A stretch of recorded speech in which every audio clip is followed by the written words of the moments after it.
Rutugeze amanuka, ibibazo nabyo bikomeza kwiyongera, intambara mu bihugu zihutaza benshi. Yesu mwiza tukugeneye w'igisubizo, nta wundi twabona udufitiye igisubizo. Yesu ni wowe wanesheje urupfu bwa mbere, kandi na n'ubu ni wowe ucyambaye kurunesha. Yesu mwiza tukugeneye w'igisubizo, nta wundi twabona udufitiye igisubizo. Yesu ni wowe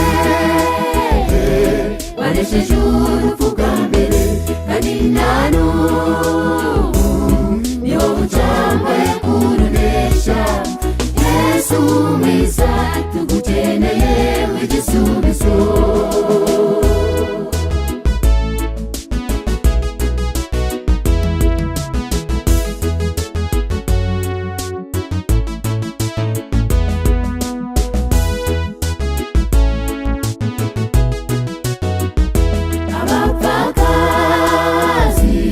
Isi ni benshi bararushe, imfubyi nazo ziratakamba muri iyi si.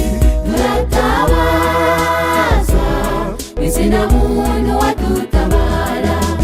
Yesu mwiza tugukeneye w'igisubizo, nta wundi twabona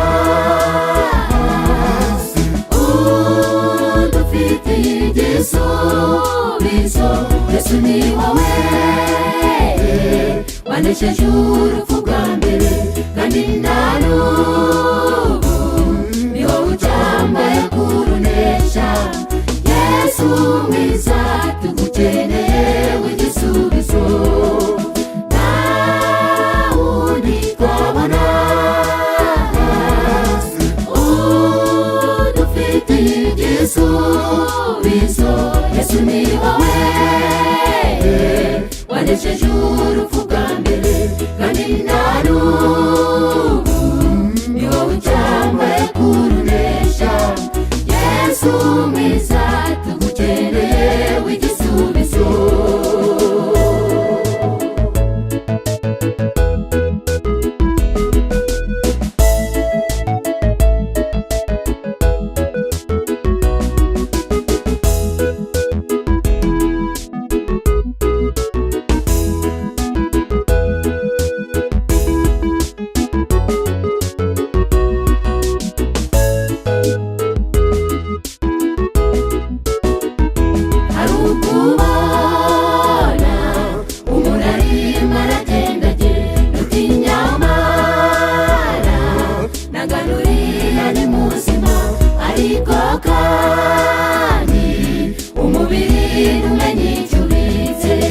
Yesu mwiza tugukeneye w'igisubizo, nta wundi twabona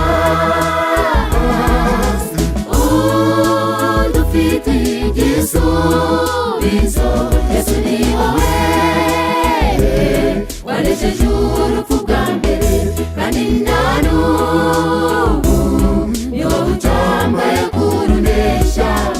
Yesu mwiza tugukeneye w'igisubizo, nta wundi twabona